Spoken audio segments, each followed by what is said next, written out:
Bueno, chicos, continuando, vamos a seguir con la pregunta número 11, ¿cierto? La vamos a leer y me dice, un bloque de hielo seco, ¿cierto? El hielo seco, ¿qué es el hielo seco? El hielo seco es un producto muy utilizado, ¿cierto?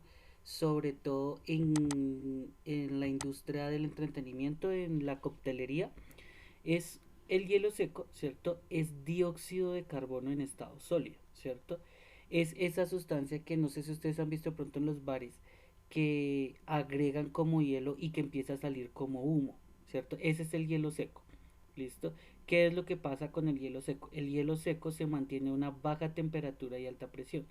Cuando se agrega al licor, al que, con el, o al líquido al que, eh, el que se tiene, como el líquido está mucho más caliente, le sube rápidamente la temperatura y hace que éste cambie de estado, ¿cierto? Es decir, que pase de estado sólido a líquido y por eso se ve como el humo, ¿listo? Bueno, dice que cambia de estado sólido al gas en condiciones ambientales. El hielo seco, lo que les comentaba, al ponerlo en un estado de temperatura ambiente que está alrededor entre los 10 a 18 grados centígrados en promedio, pues rápidamente se evapora. Por eso es que sale el humo y se ve como ese efecto. ¿Listo? Dice que este cambio de estado determina un cambio en la densidad del CO2. ¿Qué es la densidad? La densidad es la propiedad de una sustancia, ¿cierto? Que determina, ¿cierto? ¿Qué tantas partículas de esa sustancia hay en un espacio determinado? ¿Listo? Entonces, si yo tengo una sustancia que ocupa un pequeño espacio pero tiene muchísimas partículas, significa que es una sustancia densa. Pero si yo tengo una sustancia que ocupa un espacio grande, pero que en su interior hay muy pocas partículas, sino que lo que pasa es que están separadas entre ellas, ¿cierto? Esa es una sustancia poco densa. ¿Listo? Entonces, entre más partículas haya en un espacio determinado, mayor densidad tendrá la sustancia. ¿Listo?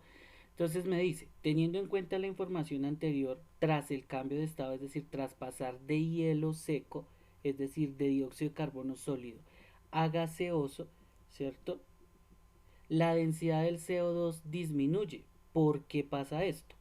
Entonces acá les voy a recordar lo que les explicaba en un video anterior, ¿cierto? Recuerden que las partículas en el estado sólido, ¿cierto? Se mantienen muy ordenadas y muy juntas, ¿cierto? Entonces eso hace que el espacio que ocupa, ¿cierto? Se reduzca. Cuando yo tengo un dióxido de carbono ubicado de esta forma, pero lo paso a esta, ¿cierto? Si se dan cuenta, las partículas se separan entre ellas, se desordenan, ¿cierto? Y tienden a ocupar el mayor espacio que les sea posible. ¿Listo? Por consecuencia, acá tengo varias partículas en un espacio pequeño, lo que hace que el sólido, el dióxido de carbono sólido, sea más denso, ¿cierto?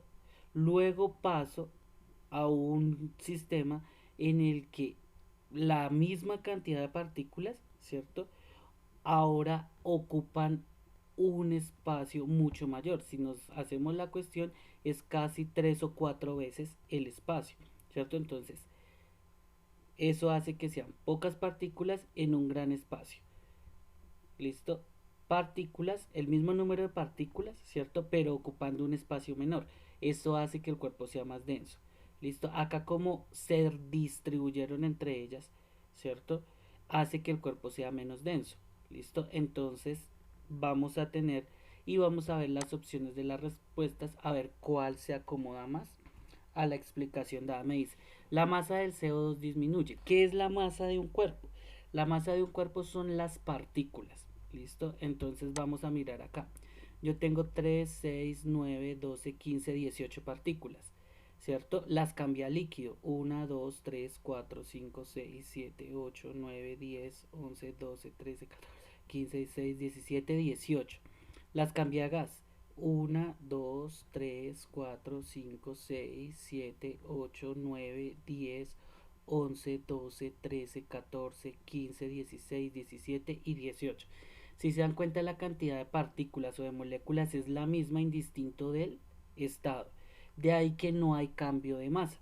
Cuando una sustancia pasa de un estado al otro, su masa es constante, es decir, no cambia. ¿Listo? Bueno, entonces en ese orden de ideas, pues la opción A está mal. Dice la distancia entre las partículas y el volumen aumenta. Pues si yo miro el reflejo, ¿cierto? Distancia entre partículas, volumen, que es el espacio ocupado. Pues pasé de sólido donde la distancia entre las partículas es casi nula y el espacio ocupado es pequeño, a un estado en el que la distancia entre las partículas aumentó y pues por consecuencia el volumen, es decir, el espacio ocupado, aumentó. ¿Listo? Por consiguiente, pues esta es la opción correcta. Vamos a leer igual, voy a leer las siguientes opciones para determinar por qué no son. Dice, las distancias entre las partículas disminuyen. Cuando estamos en estado sólido, pues las partículas están pegadas las unas a las otras. Ya habíamos dicho o habíamos visto, pues básicamente que esto no puede cambiar, ¿cierto? Yo no puedo hacer que esa distancia sea menor, o sea que eso es mentira. Y la otra me dice, la distancia entre las partículas aumenta y la masa disminuye. Ya vimos que la distancia entre las partículas aumenta, pero ya les expliqué que la masa de un cuerpo, cuando éste cambia de estado, no disminuye. ¿Listo? Entonces la opción correcta es la A. ¿Listo? Vamos con la número 12, ¿cierto? Perdón, la opción correcta de la 11 era la B. De la 12, vamos a mirar, ¿cierto? Uy, ¿qué pasó acá? Entonces, me dice, me dice, se mide el tiempo de vaciado del agua de un tanque a través de una llave conectada al fondo del mismo. La siguiente tabla muestra los resultados de este experimento, tomados para 3 llaves de diferentes diámetros. ¿Listo? ¿Qué significa diferentes diámetros? Significa que unas son más gruesas que otras, ¿cierto? Por consecuente, unas permiten la salida de agua más rápido que otras. ¿Listo? Y para el tanque llenado hasta determinada altura. ¿Listo? Me dice tiempo de vaciado, altura del agua en el tanque. ¿Listo? Entonces, el tanque tenía una lleno de agua hasta los 30 centímetros, hasta los 20 centímetros y hasta los 10 centímetros. Diámetro de la llave. Tenemos una llave, ¿cierto? De un diámetro de 1 centímetro. ¿Listo? Es decir, un ancho de 1 centímetro. Esta de 2 y esta de 3. ¿Listo? Bueno, en la primera llave pues me dice, para vaciar el primer tanque que tenía 30 centímetros de altura de agua o de líquido, ¿cierto? De agua, 70 segundos se demoró, en 20 centímetros 60 segundos y en 10 centímetros 50 segundos. Para el segundo, que tiene el doble de diámetro, ¿cierto? Para vaciar los 30 centímetros de agua fueron 40 segundos, para los 20 fueron 35 segundos y para los 10 fueron 30 segundos. ¿Listo? Bueno. Y la de 30, la de 3 centímetros me dice, para vaciar los 30 metros fueron 10, para vaciar los 20 metros fueron 10, ¿cierto? Y para vaciar los 10 metros fueron 10. ¿Listo? Entonces, me dice, con base en los datos registrados en la tabla sobre la dependencia del tiempo de vaciado y tomando en cuenta el diámetro de la llave y la altura del agua, se puede afirmar que A. Entonces me dice que la relación es tiempo de vaciado y diámetro de la llave y altura del agua. Me dice.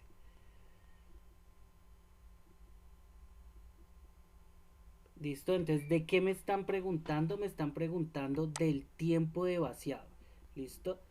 Entonces, cuando me dicen disminuye, disminuye, aumenta, aumenta, se refieren al tiempo de vaciado. ¿Listo? Que para determinar si aumenta o disminuye, ¿cierto? Tenga en cuenta el diámetro de la llave y la altura de agua que teníamos. Me dice, disminuye más cuando el diámetro de la llave aumenta 1 centímetro que cuando se reduce la altura del nivel del agua. ¿Listo? Entonces, me dice, aumenta, ¿cierto?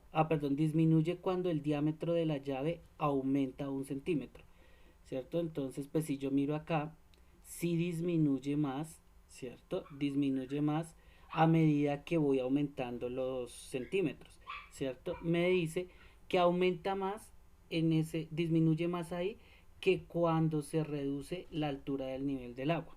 ¿Listo? Entonces, acá vamos a ver que disminuye casi a la mitad, ¿cierto? Y acá disminuyó 4 veces, ¿cierto? Porque pasó de 40 a 10, acá disminuyó casi la mitad, ¿listo?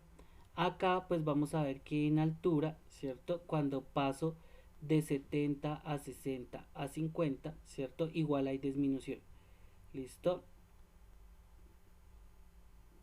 Entonces, ahí vamos a tener en cuenta que las dos pues posiblemente son ciertas. Me dice, disminuye más cuando el diámetro de la llave se reduce 1 centímetro. ¿Listo? Que cuando se reduce la altura del agua en 10 centímetros.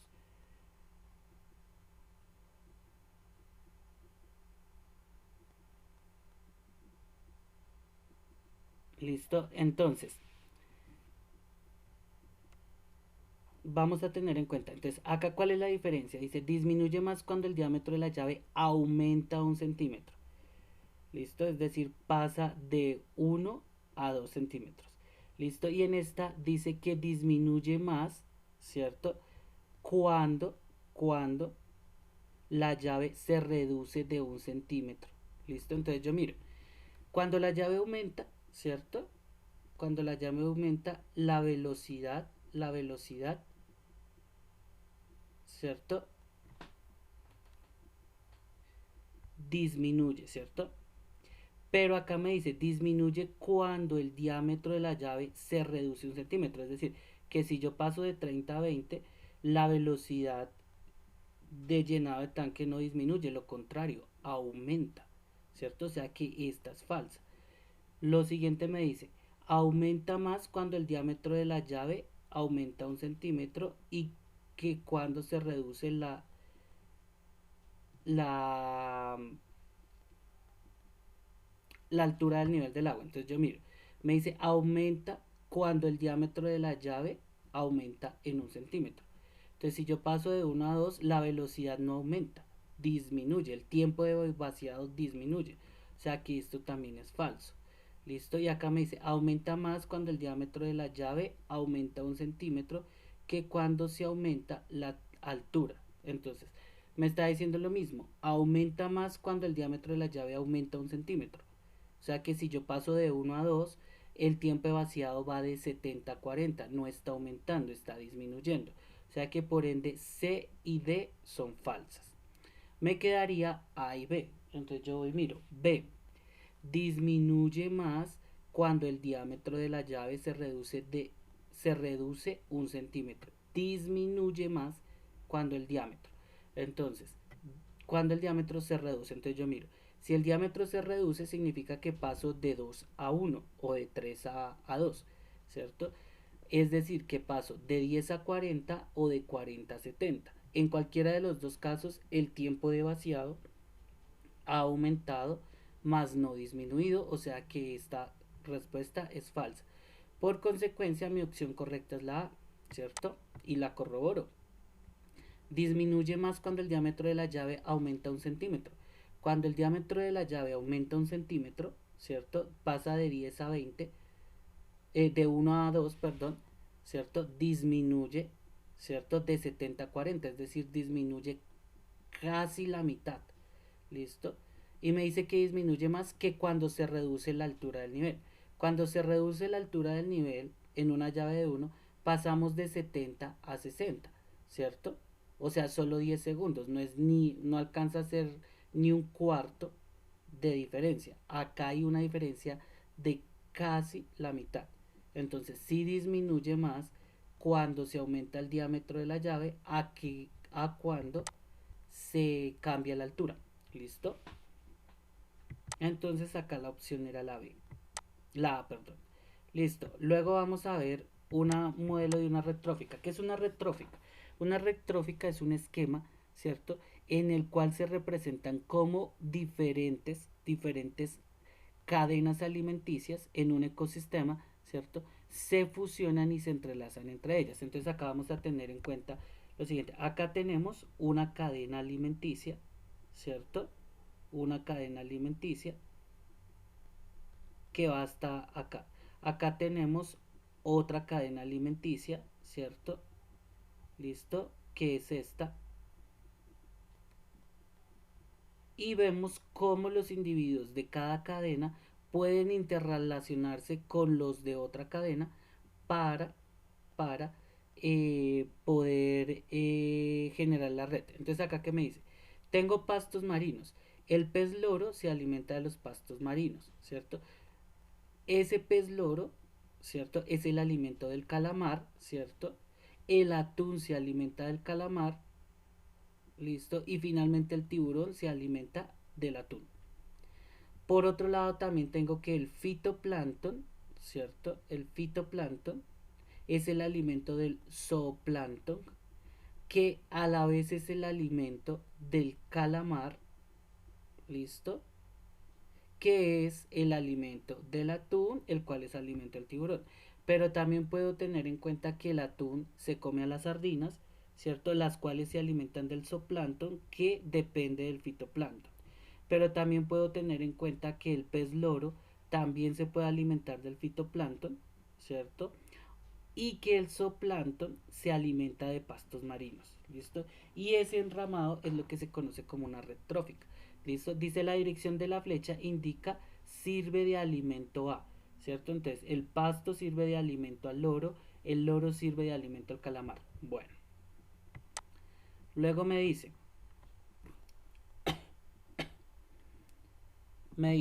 la pesca indiscriminada de varias especies de atún ha llevado a las organizaciones ambientales a implementar estrategias para impedir su extinción. Con base en la información anterior, ¿qué le sucederá al ecosistema marino a mediano plazo si se extingue el atún? Entonces, pues yo ahí hago la cuenta. El atún está relacionado, ¿cierto? Está relacionado con tres especies directas. ¿Listo? Entonces, si el atún desaparece, el tiburón se queda sin alimento, ¿cierto? O sea que pues entra en problemas porque pues si no tiene alimento, debe buscar una nueva fuente de alimento y entrar en competencia con otra especie. Listo. El calamar también se queda sin alimento, ¿cierto? Perdón, el calamar no. El calamar se queda sin depredador porque el calamar es alimento del atún. Se queda sin depredador, ¿cierto? O sea que ahora va a haber un número mayor de calamares. Y si hay un número mayor de calamares, ¿cierto? Ese calamar consumirá más zooplancton y consumirá más pez globo. Y podría llevar a que el número de peces loro pues disminuya e incluso se acabe. ¿Listo? Por otra parte, ¿cierto? El atún se come a las sardinas. Si las sardinas ya no tienen quien se las coma, pues le va a pasar lo mismo que eh, le pasó al calamar, ¿cierto? Va a crecer demasiada su población y va a consumir demasiado zooplancton. ¿Listo? Vamos a tener en cuenta que dos de las especies a las cuales les hace control de población el atún quedarían, quedarían libres de reproducirse, ¿cierto? Y libres del consumo de zooplancton, llevando al zooplancton a una gran disminución. ¿Listo? Entonces vamos a ver cuál de nuestras opciones puede ser la correcta. Me dice, disminuirán las poblaciones de pez loro debido al aumento de su principal depredador. ¿Listo? En efecto, ¿cierto? El pez loro tiene como depredador el calamar y el calamar tiene como depredador al atún. Al ya no estar el atún, el calamar aumenta, ¿cierto? Hay más calamares comiéndose a más peces loro y por consecuencia el pez loro empieza a disminuir. Entonces, eso es verdad. Me dice, aumentan las poblaciones de tiburones porque podrán alimentarse de todos los otros niveles tróficos. Listo, vamos a tener en cuenta que el tiburón es un consumidor terciario, es decir, que él se alimenta de otros depredadores. Listo, el tiburón no suele comer este tipo de animales. ¿Listo? Entonces no forman parte, él no forma parte de esas cadenas y eso es una estructura biológica que se respeta. Entonces eso no es como que el tiburón dijo, ay, ya no hay más atún, entonces ahora voy a buscar y me como al resto. No, ¿listo? O sea que eso sería falso. Me dice, aumenta la cantidad de zooplancton porque disminuirá la presión de sus depredadores. ¿Listo? Entonces, el zooplancton aumentaría porque se entendería que se acaban las sardinas y se acaban los calamares y así él ya no está tan presionado. Pero si no está el atún pasa lo contrario, las sardinas aumentan, el calamar aumenta, el zooplancton tiene mayor presión y por consecuencia disminuye. O sea que ya sabemos que esto es mentira. Y me dice, disminuye la abundancia de productores porque aumentan los consumidores primarios. Listo, ¿quiénes son los productores? Son la base de la cadena alimenticia, es decir, son los que pueden proporcionarse a sí mismos, fabricar su propio alimento. En este caso, fitoplancton y pastos marinos. ¿Listo? Entonces, me dice que van a disminuir, ¿cierto? Para eso implicaría que el pez loro y el zooplancton aumentaran. Pero ya vimos que pasa lo contrario. Al aumentar sardinas y calamares, disminuye pez loro y disminuye zooplancton, ¿cierto? Permitiéndole al fitoplancton y a los pastos marinos proliferar, es decir, aumentar población. Por consecuencia, la respuesta correcta, ¿cierto? Era la respuesta número 1, es decir, la A. Bueno, chicos, vamos con la respuesta 14, que es una respuesta de química, ¿cierto? Y me dice, listo, me dice que vamos a leer y me dice, un metal pierde electrones. Listo, entonces acá vamos a tener en cuenta, chicos, los elementos metálicos, ¿cierto? Son elementos que se caracterizan básicamente porque tienen la capacidad de conducir energía eléctrica y conducir electricidad. Y también porque son elementos que tienen gran capacidad para perder electrones, es decir, para oxidarse. La, la, el periodo pasado, ¿cierto? Cuando yo les expliqué a los que estaban la estructura del átomo y los cambios en la estructura, les hablaba de oxidaciones y reducciones, ¿cierto? Entonces los metales se oxidan, pierden electrones, ¿listo? Bueno, por otra parte, me dice la cantidad de protones es mayor que de electrones y por lo tanto la carga total es positiva y se representa con signo más. ¿Listo? Eso, eso, listo, es lo que llamamos eh, oxidarse. ¿Listo? Es un átomo que perdió electrones. Como perdió electrones, en su interior queda un número mayor de protones que tienen cargas positivas. ¿Listo? Los electrones tienen cargas negativas. Y en consecuencia, pues le quedan sobrando esos protones que tienen cargas negativas y eso hace que el átomo adquiera carga positiva. ¿Listo? Y pues se representan con los mases que hacen relación a que hay protones libres. ¿Listo? Entonces, me dice,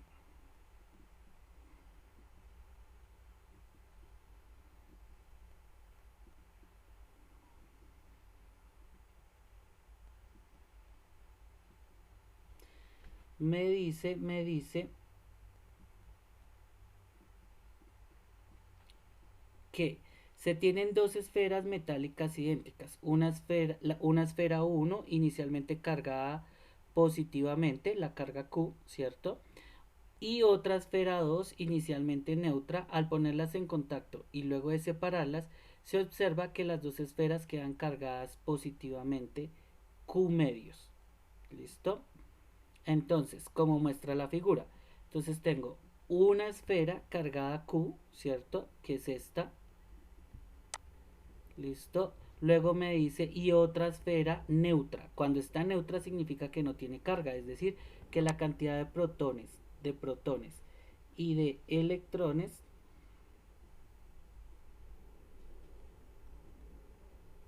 es exactamente la misma.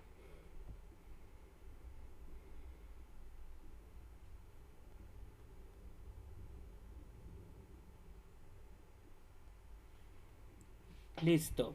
Entonces, luego me dice que después del contacto, ¿cierto? Después del contacto, queda cargado con Q positivo. Entonces, Q tenía, contamos 1, 2, 3, 4, 5, 6, 7, 8 protones libres.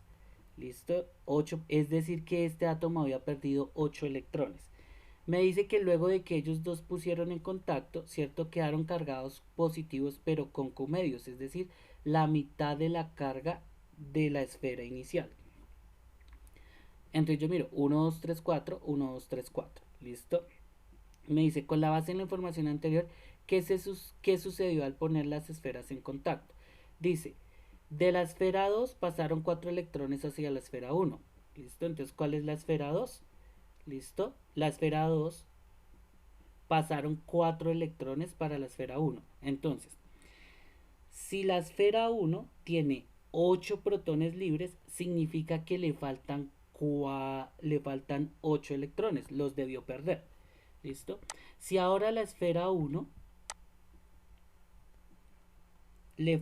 tiene 4 protones libres, significa que ya no tiene 8, ¿cierto? Sino 4.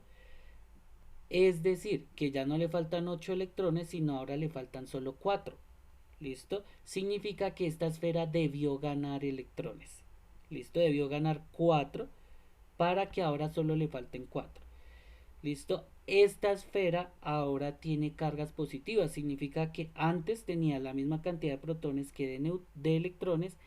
Ahora tiene 4 protones libres. Significa que le faltan 4 electrones. Pues esos 4 electrones que le faltan a esta 2, ¿cierto? Pasaron a la 1 para que pasara de faltarle 8 electrones a faltarle 4. Y esta pasó de tener la misma cantidad de protones y electrones a tener, ¿cierto?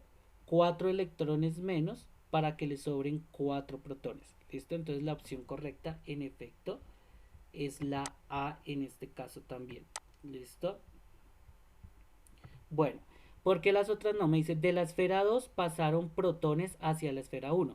¿Listo? Entonces, vamos a tener en cuenta, chicos, que hay una situación y es que los átomos no pueden perder protones porque los protones están dentro de su núcleo y no pueden salir de ahí. Un átomo solo puede ganar o perder electrones. ¿Listo? Entonces la B es falsa sobre esa base. Me dice la C. De la esfera 1 pasaron electrones hacia la esfera 2. Si de la esfera 1, que ya le faltaban 8 electrones, hubiesen pasado más otros electrones a la esfera 2, ¿cierto? Pues a esta esfera ya no le faltarían 8, sino le faltarían más. Y acá le están faltando menos, ¿cierto? Ahora la otra. Si a la esfera número 2, que tenía la misma cantidad de protones y de electrones, le paso electrones, significa que ahora va a tener más electrones que protones, ¿cierto? Como los electrones son de carga negativa, pues su carga se representaría con un menos y no con un más. ¿Listo? Entonces por eso la C es falsa. Y la D dice, de la esfera 1 pasaron protones hacia la esfera 2. ¿Listo? Ya sabemos que yo no puedo compartir protones de un átomo a otro porque los protones están en el núcleo y de ahí no salen. ¿Listo? Bueno, y la 15, ¿cierto? Para continuar, me dice, en un centro comercial un estudiante observa a un trabajador que se dispone a limpiar los vidrios del edificio. La cuerda 2, ¿cierto? Se usa para mantener el equilibrio de trabajador ante un viento constante que corre de derecha a izquierda. ¿Listo? Como se muestra en la figura 1. La estudiante construye el diagrama de cuerpo libre, ¿cierto? De la situación. Entonces, vamos a tener en cuenta, entonces, cuerda 1 sostiene al trabajador. Cuerda 2, ¿cierto? Cuerda 2 le permite al trabajador, ¿cierto? Que se mantenga en equilibrio para que el viento que va constante, es decir, que siempre está presente de derecha a izquierda, no cambia de dirección, ¿cierto? Entonces, como el viento lo va a empujar hacia la derecha, hacia la izquierda, perdón, porque es su dirección, la cuerda lo mantiene al lado, ¿cierto? En dirección contraria para estabilizarlo. ¿Listo? Bueno, la cuerda uno está sosteniéndolo a él, o sea que la fuerza que él hace, ¿cierto? De tensión, ¿cierto?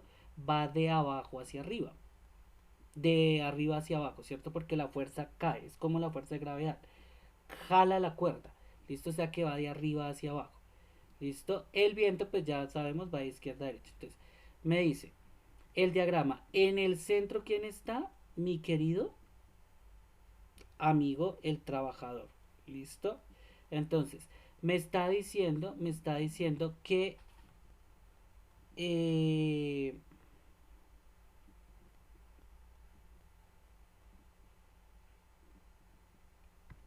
listo, él está dirección del viento, cuerpo de caída libre. Entonces me dice, tensión uno, tensión 2 que es de las cuerdas, listo, la tensión uno, listo.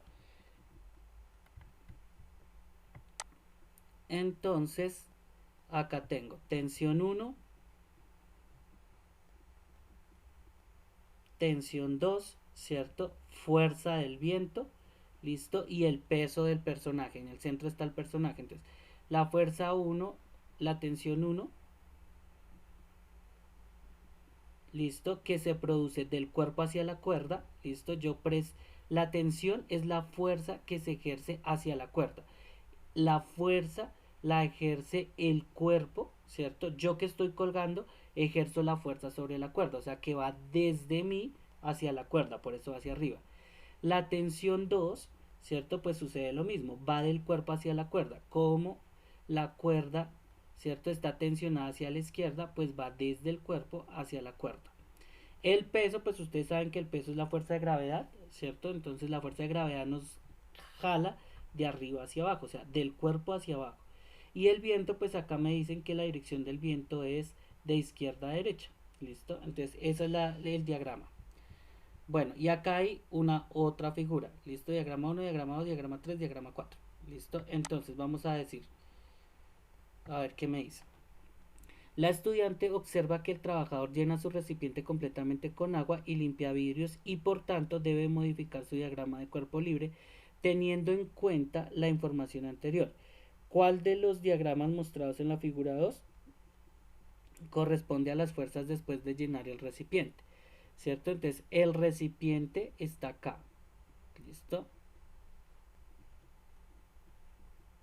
Entonces, vamos a tener en cuenta que el largo de la flechita implica la magnitud de la fuerza, es decir, si la fuerza es mayor o menor. Esto me dice, como yo puse acá, sobre este es como la tabla donde el hombre está parado, entonces el peso aumenta porque este señor aumenta. ¿Listo? Como el peso aumenta y si se dan cuenta que el balde está como amarradito acá también, ¿cierto? La cuerda 2 también aumenta. ¿Listo? Y al pasar eso, pues aumenta la tensión, o sea, la tensión aumenta en todos, ¿cierto? En todo. En lo único que no aumentará, ¿cierto? Lo único que no aumentará será, si vemos bien, la velocidad del viento me dieron que es constante, o sea que no cambia, o sea que el viento no cambia. Y la tensión, vamos a mirar, ¿cierto? Entonces, esto está puesto sobre la tabla, ¿listo? Entonces, la tensión, como la velocidad del viento no cambia, ¿cierto? Pues la tensión de la cuerda tampoco cambia. ¿Listo? Porque recuerden que la tensión de la cuerda está directamente relacionada a la velocidad del viento. Si el viento sopla con más fuerza, yo tengo que jalar la cuerda 2 con más fuerza. Pero si el viento sopla con la misma fuerza, pues yo debo jalar siempre con la misma fuerza. Por consecuencia, como el viento es constante, la cuerda 2 es constante. ¿Listo? Entonces miren las dimensiones. ¿Cuál debe aumentar? La tensión 1 y el peso. Yo miro, la tensión 1 no aumentó, el peso sí, o sea que esta no me sirve. Acá aumentó la tensión 1, pero el peso no, o sea que tampoco me sirve. En esta aumentó la tensión, aumentó el peso y la velocidad del viento y la tensión 2 se mantienen constantes. En esta todas aumentaron, pero ya sabemos que como la velocidad del viento es constante, no podría cambiar y en consecuencia la tensión 2 tampoco. O sea que la respuesta es la número, el diagrama tiene que ser el 3. ¿Listo? Diagrama 1 no me sirve, diagrama 2 tampoco, diagrama 3. ¿Listo? O sea que en este caso yo ya puedo decir que C es mi respuesta correcta. ¿Listo? Y eso es lo que debemos ver, muchachos. ¿Listo?